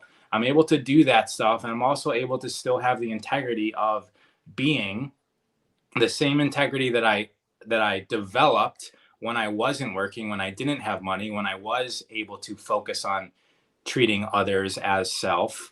I'm able to carry these aspects of myself into my current state. And I think that we all do this. We go through these cycles of what's important, and then we carry forward with us, and we're able to be more ourself in all the different aspects of life. And so that's where I think a lot of people pigeonhole me into, well, you're supposed to, you're talking about this spiritual stuff. Why aren't you spiritual? Because they look at people who are on their first level through, and all they're doing is spiritual, and they can't focus on how do I make money, right? So you got these poor spiritual people, and that's the ones that everybody kind of recognizes as how I'm supposed to be with this mustache and this hair, because I fit that category. Those eyes too, and that body. You got all the stuff. Complete package. Yeah, you are. So I mean, I think I've been through the cycle several times, so I'm able, to live. Dude, in that's you explain house. You explain that so well. Mm-hmm. You explained that so well. Yeah, this is falling into the minutia a little bit, but I encourage all of you who still have the opportunity to experience homelessness in your life. And the reason why is because there's a profound freedom there. And the way you do homelessness, and I'm going to tell you just in a really nutshell, is the two main components of this are this: to not need anything, if you want to be super happy and homeless and free, to not need anything, and to not tax other people. Do not ask other people for shit. If you sleep on their couch, be gone before they wake up. Leave all the dishes in their house clean. They will invite you back over. Don't talk too much. Be super chill. Be great to their kids. Take your shoes off. You want to be as low impact as possible, and you'll start noticing when you don't demand things and you're just super cool, the universe will start pouring an abundance on you. Really reduce who you are. Don't complain. And then once you do that, from there you can start your hustle. And what is your hustle? Your hustle is you'll notice one day you're just sitting at a coffee shop doodling on drawing a picture on a gum wrapper, and someone will be like, "Oh my God, that's so cool!" And then you'll give it to them, and someone else will say, "Hey, will you do that for me?" And you'll be like, "Yeah," and you'll doodle one, and they'll buy you a cup of coffee, and your hustle's begun. And your fucking hustles become, and 15 years later, you're selling art for $3 million a pop, and they're just all on gum wrappers, and you didn't do shit. Right. Exactly. That what made me think of this is when I hear Raw talking about how you guys are going to misinterpret what he says about he's going to try to make a living without working.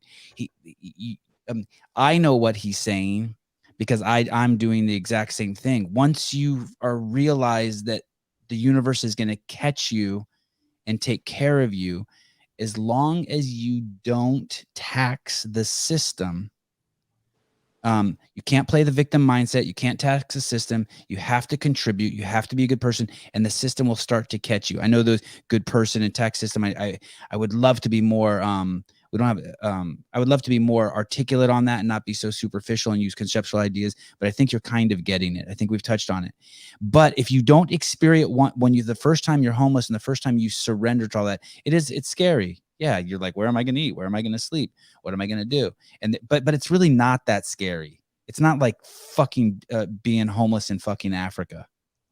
And you'll figure it out. And if you're open to meeting angels, you will meet angels, and there will be people you manifest who help you get direction. They'll show you to get your first meal that first morning. And you will start to really get in the flow, especially if you're a young man. You should attempt that. It's so free. It's so happy. Those will be the happiest years of your life. I mean, but females have been doing it forever.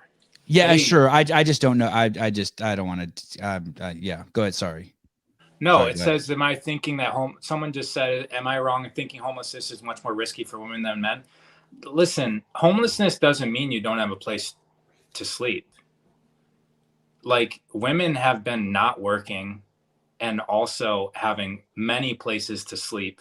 When I decided I didn't want to have a home, the availability of me being able to sleep where like it was almost like I had 5 homes at that point. I had open invites everywhere. I had too many homes too. Yes. Right. So women have been doing this for centuries or millennia as well. Like they're the masters at knowing how to be of value in other ways besides what we would consider work. Right. And they get cars and houses offered to them just because they're happy and they make other people feel good when they're around. And that's, you know, so we're not talking about homeless in the gutter. You can do that, but it's not necessarily what we mean by that. But as Sevan was saying, the not taxing thing, yeah, that was my rule. It was like I wasn't going to ask anybody to sleep on their couch. If I needed to, I would sleep in my storage unit, which I had to do a few times. I also liked Korean spas that were open 24 hours a day. Did that a few times, but for the most part, it would be in the afternoon, and I would just think, man, I don't know where I'm going to sleep tonight. And as I'm having that thought, somebody would message me saying, hey, I'm going to Europe for 2 weeks. Can you watch my apartment? Or can you watch my place? And, you know, it's on the beach in Hermosa Beach. And I'd just say, yes. Right. And you'd go. I want to answer this question, being homeless in Africa. So I've spent a lot of time in Africa. I don't know, probably 6 months of my life throughout the years. And so if you've never been to Africa, I don't know if you have, but these are interesting comments. Being homeless in Africa, what I meant by that specifically, and I know it's a big continent, is there is never a shortage of food. Like when people talk about food droughts or a shortage of food or any of that stuff, and you live in the United States, someone who's been homeless, you're a complete fucking idiot to me, because I know none of those things are true. I can always, and I've spoken to doctors, and I did a podcast with a nurse specifically who helped a homeless man cure his type 2 diabetes just by eating out of dumpsters. There's an abundance of shit in this country where there isn't in Africa, is what I meant by that. And I don't mean to pick on you, but more likely the extended family would help you before you're homeless. So you're painting homelessness in a bad light by saying they would help you before you're homeless. It's not like that. You're totally missing the point by just even writing this. It's not about helping someone. It's I wasn't homeless because my family wouldn't have taken care of me or because I didn't have another way. That's not what I'm talking about. Maybe I won't call it homeless. Everyone should choose the ascetic lifestyle. Am I pronouncing that word right? Ascetic? How do you spell that word? Everyone at some point in their life should choose to watch, should read about Jesus's life and try to mimic him as the best they can. How's that? Yeah, Jesus and many other people. Yeah, you should read Siddhartha and try to do that. I spoke to do you know Fitness Lonnie? Do you know Dorian? I mean, I've had conversations with him, but 10 years ago. Yeah, we've talked about that. Your guys' paths have crossed around women, right? Right? Yeah. Yeah. So he has been a monastic monk for the last 5 years. He's been in Brazil for the last couple of years. He spends a shitload of time alone. And when I mean alone, I'm not talking about like what most of you guys think of alone. I'm talking about alone. I'm talking about like sitting in a tree made out of a fucking hammock made out of fucking branches and leaves. And he's coming back soon, and I can't wait to talk to him. And I wonder if he'll come on the podcast. I was going to tie this to something we were talking about, the ascetic lifestyle, homeless. Anyway, I forget. Maybe it'll come back to me. But he's a fantastic individual, and I met him, and he was basically, when I met him, him and Ronnie and I have all had very similar walks, and I was very tempted to do what he did. I guess maybe I just didn't have the balls or the opportunity, or I guess if I would have walked by a home for monastic monks, I could have accidentally become one. Could that have happened to you, Ra? Yeah, I was going to, after I closed my gym, I was going to put all my money into Bitcoin and go to the Himalayas and live in this community that was a 4 days walk from the nearest road. And I was all set up. I was going to I had my flight over to, I had the connection in Nepal. I was going to stay there. I was giving away all my stuff, and I needed to renew my passport, and I was expediting that process. The passport was going to be back soon, and I was giving away all my stuff, and this was in 2017. So I can't imagine if I would have, I would be a millionaire right now if all the money I had then went. But what happened? And you'd know a lot about monastic monks. Yeah, what happened was 4 days before I left, I got a letter that said my passport wasn't renewed because my birth certificate had some holes in it from being folded, and it wasn't accepted. And so that kept me in North America. That kept me here. But who knows? I mean, that was I still went and did my version of that over the next, couple years, but it would have been a lot different version of that aspect of myself had I been able to go into that experience. There must have just been so much stuff keeping me here. My wife just sent me a text. I was showing the boys Raw, and Ari said, "Raw, raw, row your boat gently down the stream." So a few days ago, I invested in Bitcoin, and probably like a week ago, $250, and then the other day I invested another like $120. And this morning, like I don't know what's going on, and I'm trying to talk to as many people as I can. But man, it's just like I'm invested like in 10 different Bitcoins, and just like last night alone, I made $20 on like $480 just from when I went to bed and woke up. This shit, it's just crazy. I wonder what's going on. I wonder if I'm going to lose all this money. When do I pull out? But it's not that much money. Right. You're not really going to get interested in it by investing pennies. Right? Like that's like. What's cool is like I bought 100,000 of something. Oh, I did. You know what I mean? Yeah. Like for like $80. I was like, damn, I own 100,000 like, of that shit. Yeah. Yeah. I feel like a boss.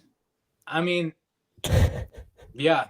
I mean, they keep on saying it's going up. It's going up. And nobody believed 5 years ago that Bitcoin was going to be $80,000 when it was like 2,000. Everyone was like, that's insane. But all the experts were saying, no, it's going to be. And it's, approaching 70 right now.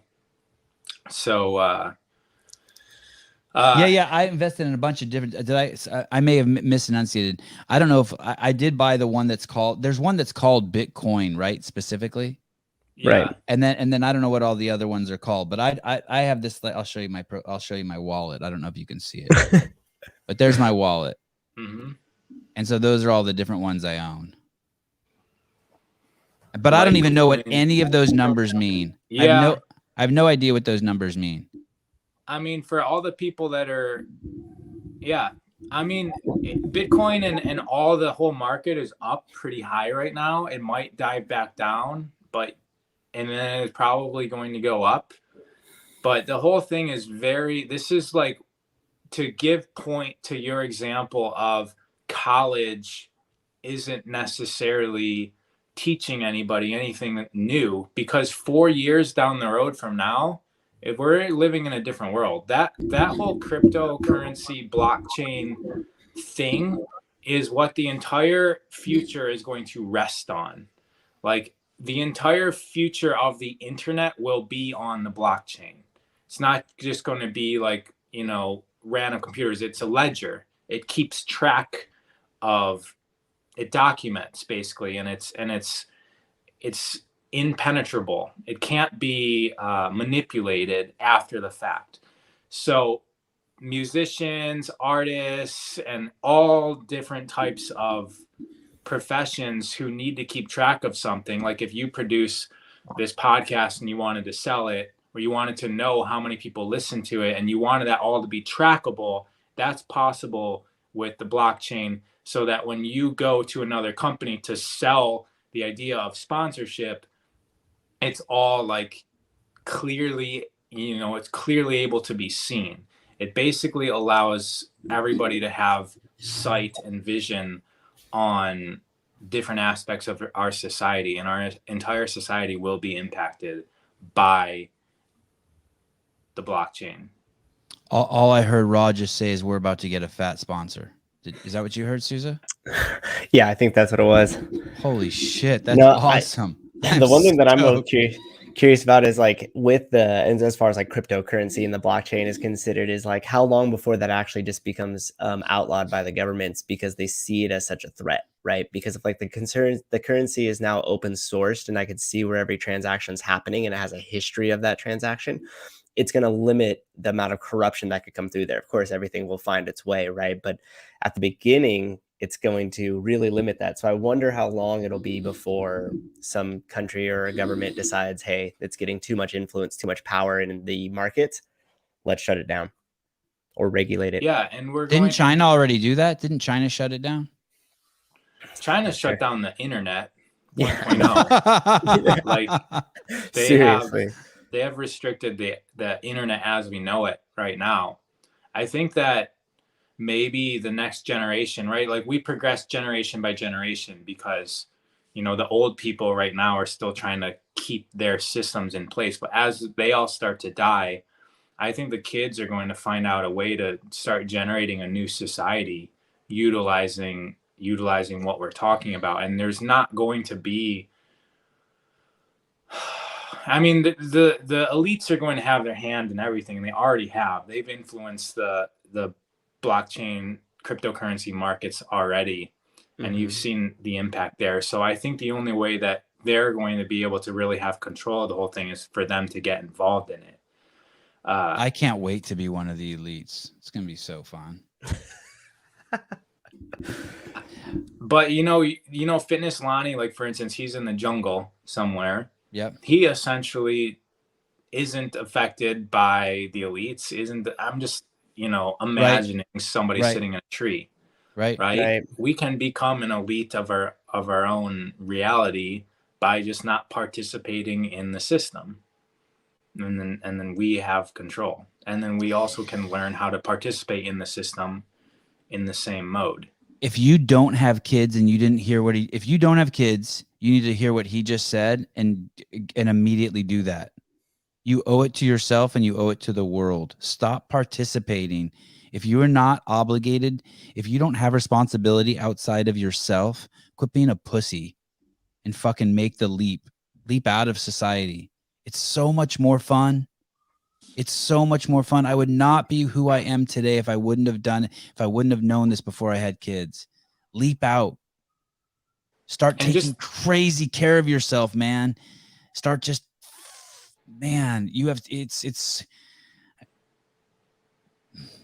go ahead. Sorry, Ra. I was just going to say, a lot of us can just look at the last 5 years of our life and realize that we're doing the same thing that we were doing 5 years ago. And, haven't really done anything substantial or, a lot. And I'm just saying a lot of us, I'm not saying everybody, but there's a lot of people who can look at the last year or 5 years and say, like, maybe doing something radically different, like moving to South America and living, for $10 a month, take $50 down there. You got 5 years of living or 5 months of living, whatever. Take $500 with you and you can live essentially forever in a third world country. You're going to gain from that experience more than you would in the doing what you're continuously doing. But we've already hit down on that. It could be as simple also, people, just so I don't want to get too abstract. I want to give you some things like you can really do. Here are some things you can do. You can cancel your subscription to the New York Times. You can cancel your subscription to Sirius XM Radio. You can, like I said, start practicing not buying stuff in your Amazon cart until it's been sitting there for 48 hours. You can start making sure you walk barefoot. Basically start reducing your life. any way you can reduce your life from the things you do, wear your shoes 1 hour less a day. Anything you can do to start reducing your life will open up other possibilities and will get you out of the system. There's this saying that people who don't stop thinking don't think about new things. And I'll give you a very practical way to think about life. And Ronnie touched on this earlier, which was fascinating. I had never heard it explained quite the way he explained it. Your life is a record. And for those of you who don't know what records are, they're these vinyl things and they're black and you put a needle on it and it spins around and it starts at one end and it goes to the end. And then if you have a cool record player, like one of the fucking super high tech ones from the 80s, you can make it so the needle picks up and goes back and plays the record again. And basically what your life is it's a record, and that record is imprinted, let's say when you're 2 years old. For all purposes. Let's say at 2 years old, your record is printed. And for the next 100 years, if you live to 100 years, that record will play 50 times and it will be the exact same record every time. Exact same record every time. Exact same. There's only one way to change the record, and it's through something called meditation. And what is meditation? Meditation is a form of profound stillness where instead of acting or letting the record keep playing, you put a pause in it and you stay still, and you let, because you're an antenna, you let a new transmission rewrite something on your record in that spot and give you something new to your story. I don't know if it adds to your story. I don't know if it writes over the old story. Not important. This is how you change your life. And so it's by taking things out. And so as you practice taking things out superficially and physically, like a Sirius XM subscription or your shoes, you will slowly work to slowing down and making your mind quiet in moments of stillness for you as an antenna to write something new on your record, so you don't have to do the same misery, the same happiness, the same bullshit 50 times in a row. And to give you guys an example of how we are antennas, and I had this realization. I see how my antenna operates. Think of it this way.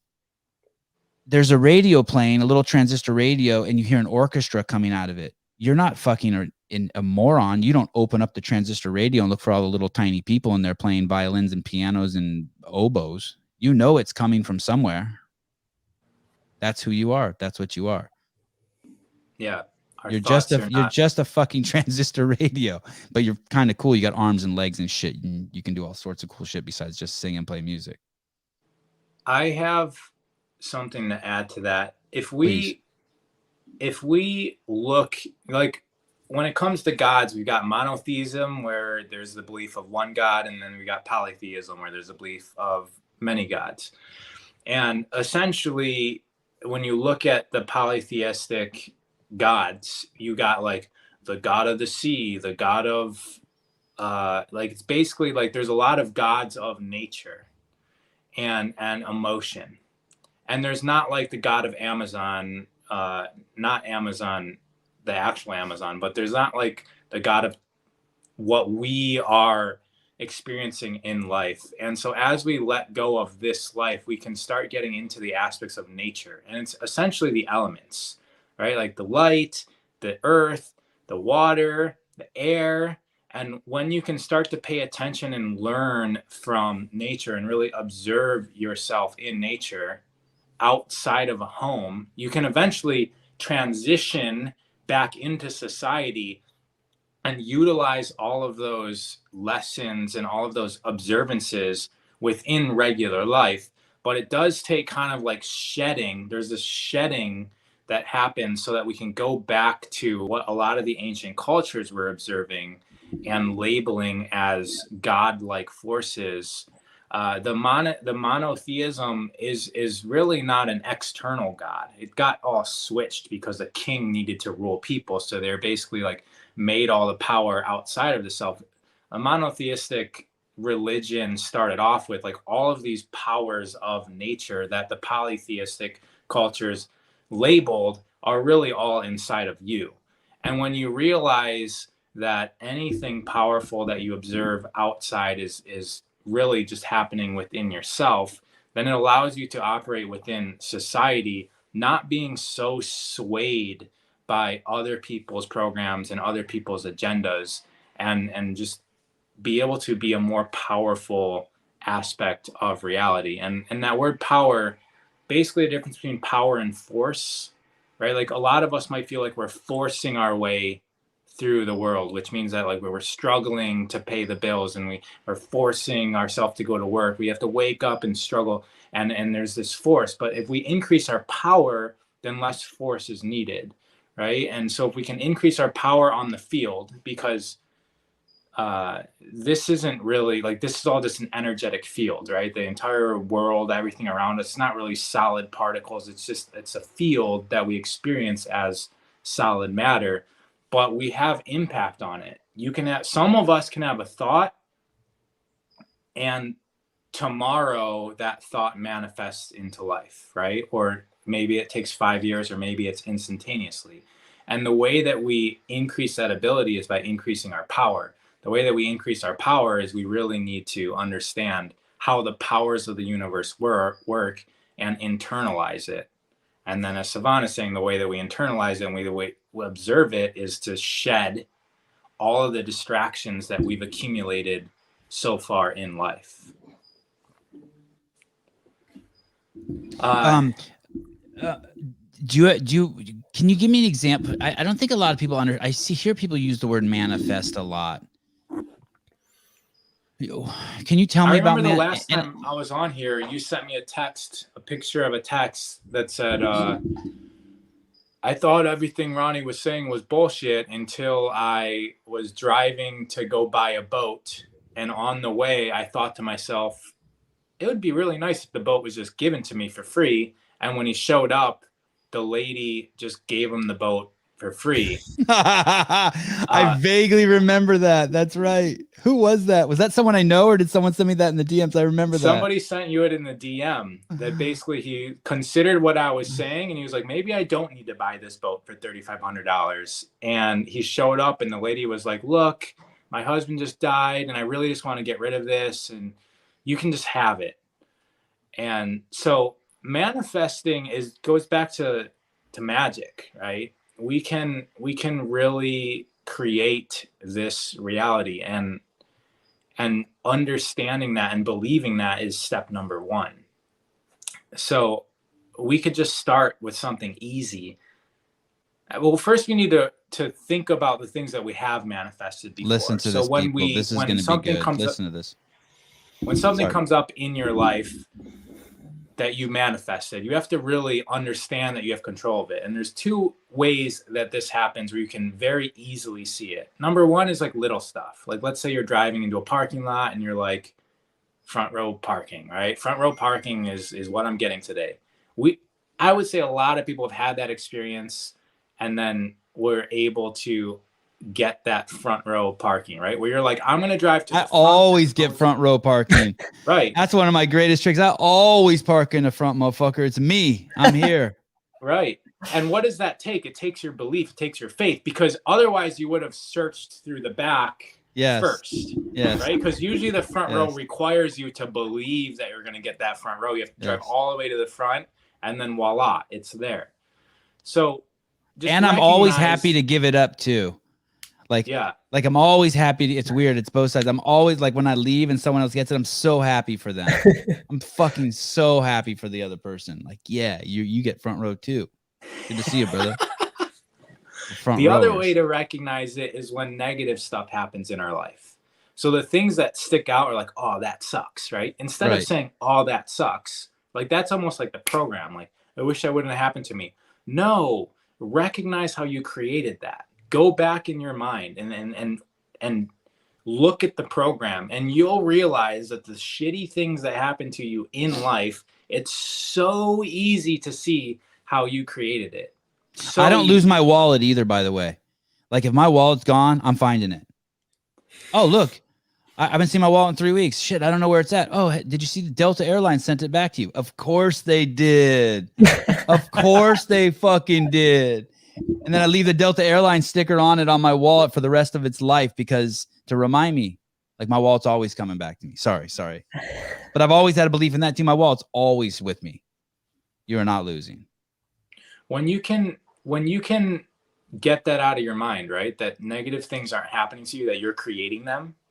When you can understand that, then you can start to realize that you're also creating the good things. You're also creating the things that you need. But it does take you have to step out of the victim mentality that things are happening to you first. Like that's a prerequisite.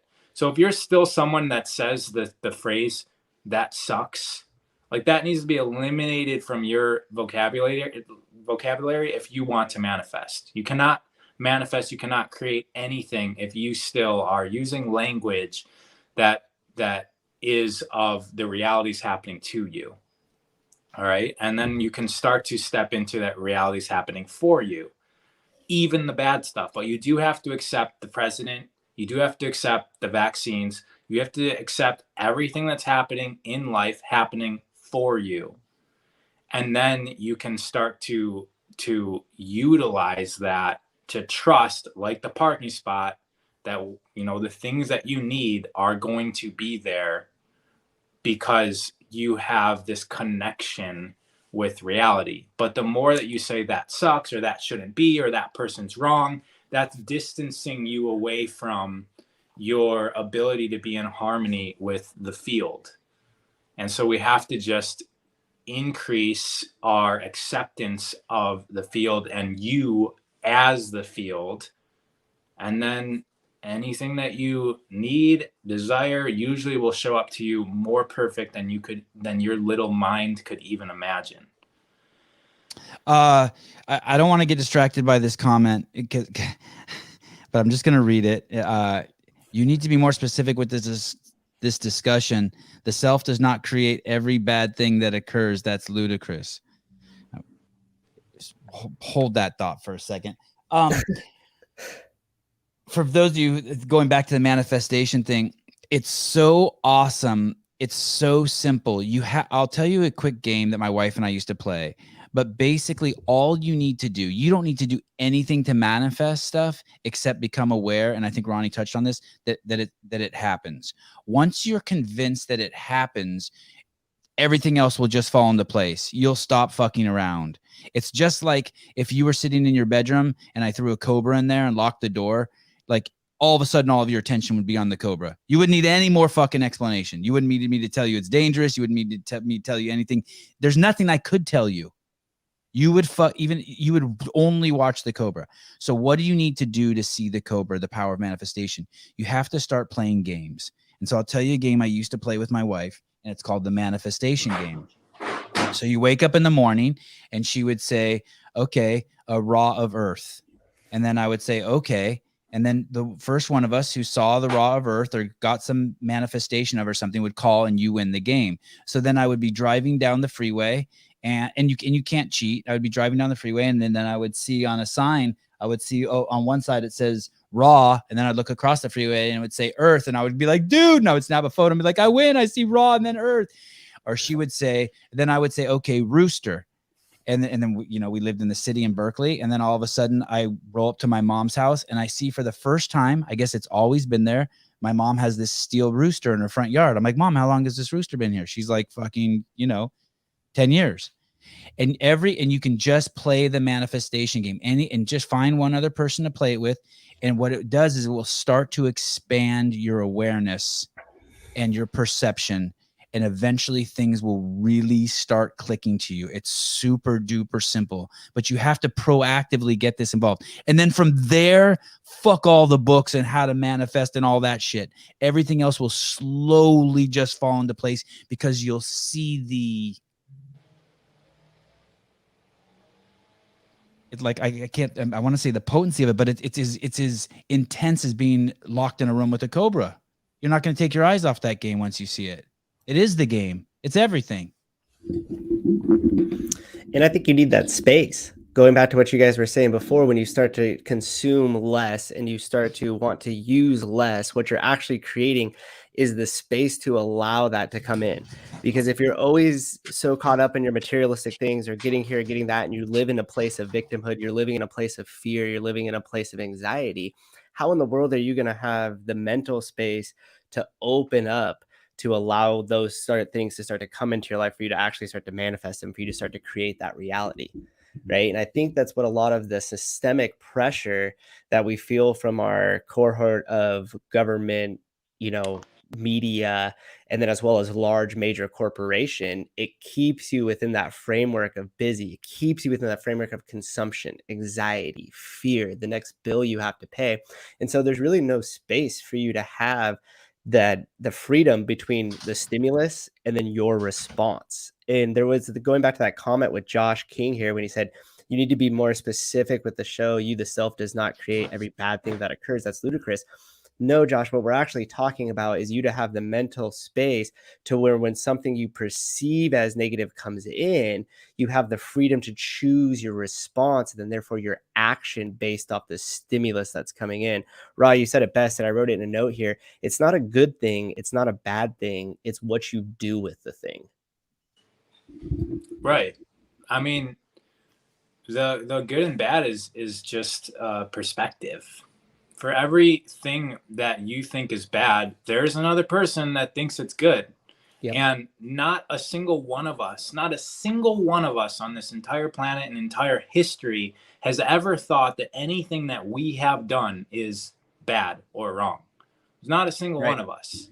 Even Hitler, guys, he was cleaning. Oh, it's a great example. Yep. Yes. Every action is I know, it's nuts, right? So, and when you look at Hitler and you're like, well, how is it, how is it beneficial to the earth, right? Well, how would we know that doing that isn't correct unless it's been done? Right. And we can analyze it and we can see it, and then we can decide maybe that's not a good idea for me, right? Like I can see how that worked out. Maybe it's not a good idea for me, right? So without people doing the things that you think are wrong in your life to you, you wouldn't learn the lessons from that to maybe not treat others that way. So all of these experiences are necessary. We're here to grow, guys. Like why are we here? Grow dope. And I listen to too much rap music. I'm so sorry. I just can't help it. If you want strength, right? Like let's say you want to be a good person in a relationship. That's going to require you to be in a lot of relationships where maybe you got screwed over, right? Mm-hmm. So if you want to be financially successful, you would have needed the experience to know what losing your money is like, what making bad business decisions is like, so that in the future you don't walk down those pathways. So when things happen to you, let's say you lose $10,000 in your current business. Well, maybe that's saving you $10 million 20 years down the line, right? Yeah. Like it's very easy to see these when you step out of, when somebody else is telling you their problems. It's, I study psychology. I've been looking at the mind my entire life. So I should say it's very easy for me when somebody else tells me their problems. It's very easy for me to see how it's beneficial to them. And I think that if we all open up to all of our problems that we have are beneficial to us, then we stop looking at them as problems and we can expand that into all of reality. If you are not a superhero like Raw of Earth, you should go to barbelljobs.com and look for a job. Sweet. Is that like a gym? No, it's a website where you can for gyms. Yeah. So so basically if you want a job in the gym space, or if you're a gym who's looking for someone, you could post an ad there. And that guy reached out to me and said, "Hey, I'd love to sponsor your podcast." I was like, I would love for you to sponsor my podcast. It's a good world's idea. Number one job, the world's number one job board for the CrossFit community. And look, and if you're into if you have a back fetish, you can go there and just look at that girl's back. I mean, it's a cool website. It's got everything. Scap. It's a good idea. It was tough to find talent. Yeah, and having owned a gym in the past, right, you know that's one of the toughest portions is keeping that pipeline of qualified coaches full, and barbelljobs.com makes that easy for gym owners and coaches alike.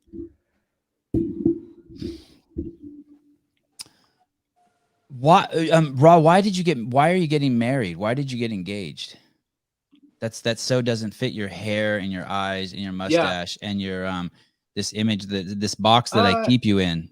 I keep you in this box. So, and now you're trying to get out. For her.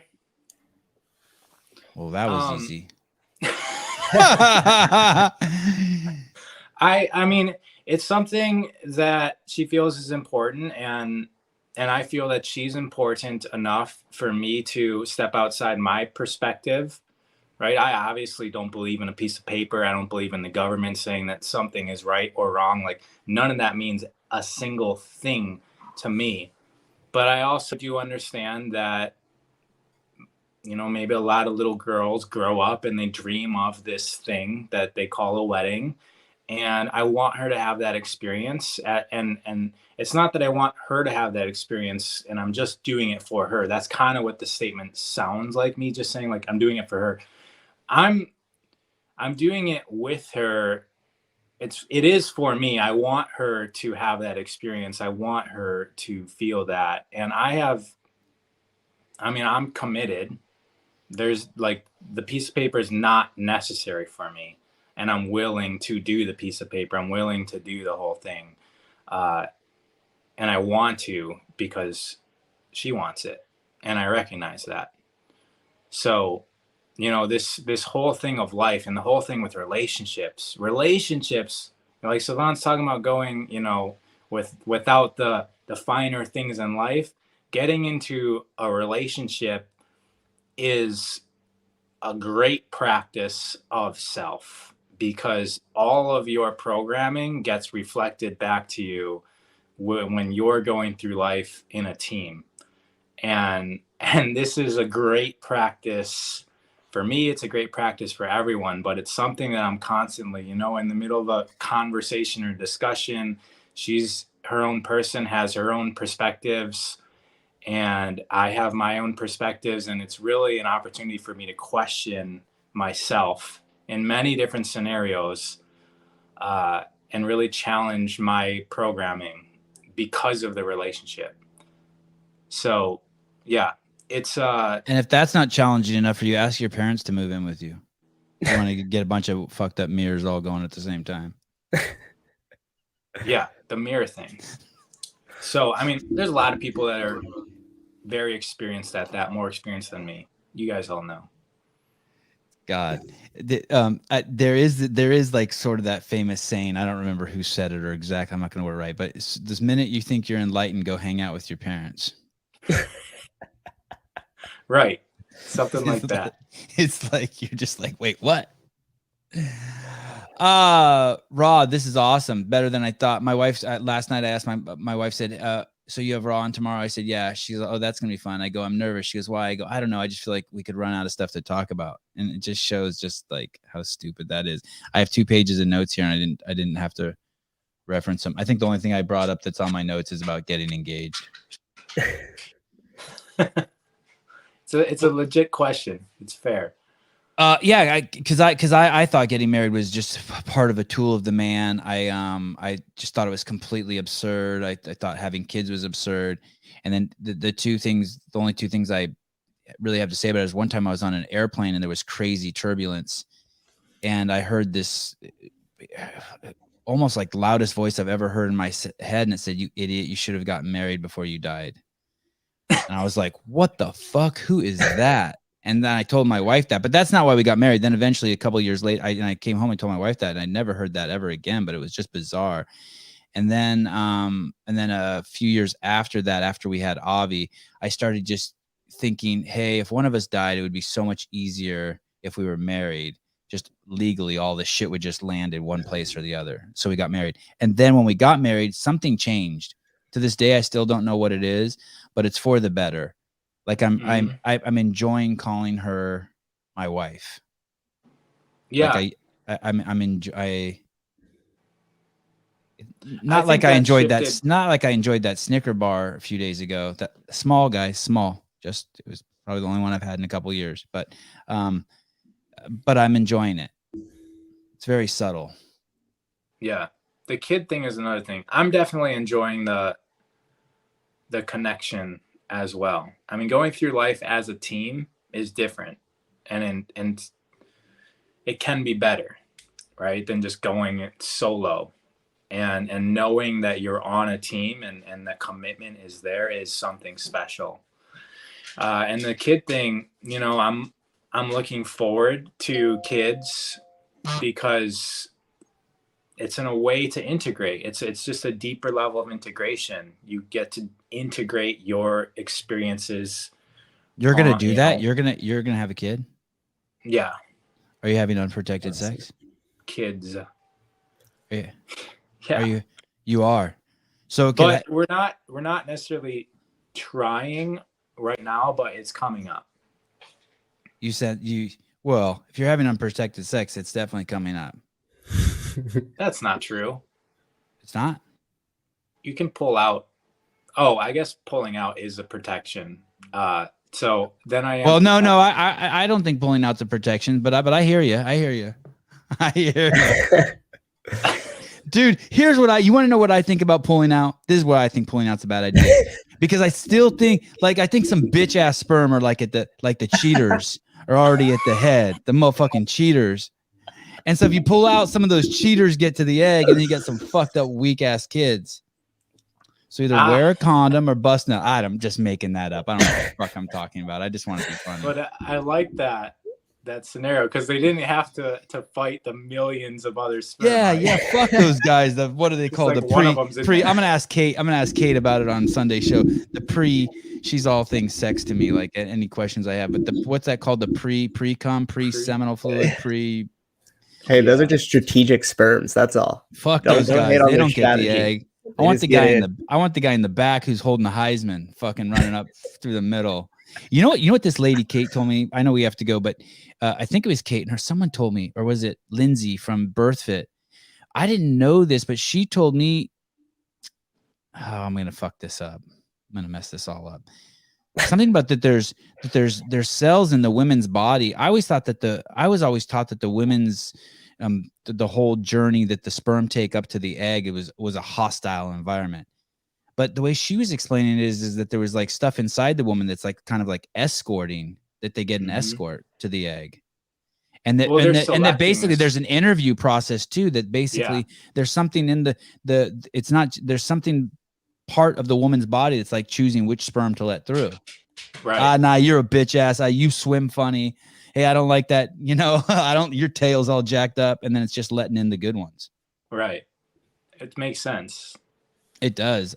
Someone needs to make a cartoon so I can visualize it better.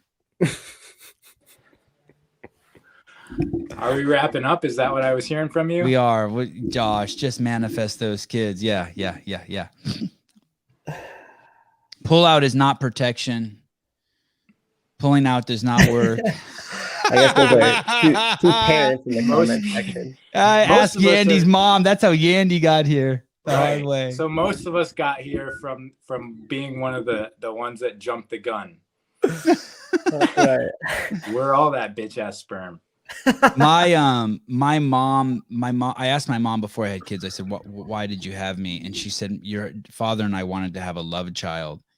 And when we had Avi, I for sure, like every night before we would have sex, or after, I think Avi maybe was made in the afternoon. I can't remember, but I would get into these profound frenzies in my head of how much I love my wife.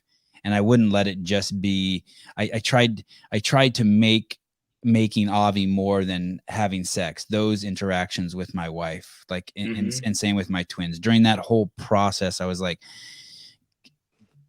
just brought myself to a frenzy with thoughts and staring at my wife and just really getting into her and believing that she deserved like all the love in the world, and that this baby, like whatever it was, it would be part of that. It was cool. I don't know if it did anything, but my kids are cool, and I enjoyed at least faking it.